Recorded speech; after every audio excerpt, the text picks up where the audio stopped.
Let's make German Spätzle. To start, add 1 3/4 cups of flour to a large bowl. Add about a teaspoon of nutmeg and 4 large eggs. Get a mixer and blend until the dough becomes crumbly. Next, we're going to slowly add water to the dough, about 1/3 to 1/2 cup.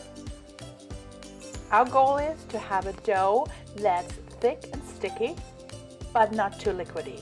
This here is the perfect consistency. Now cover the dough with a towel and chill in the fridge for about 15 minutes. Meanwhile, boil water in a large pot. Place your Spätzle maker on the rim of the pot and push the dough through the Spätzle maker. Cook the Spätzle in the boiling water until they rise to the top, about 2 to 3 minutes.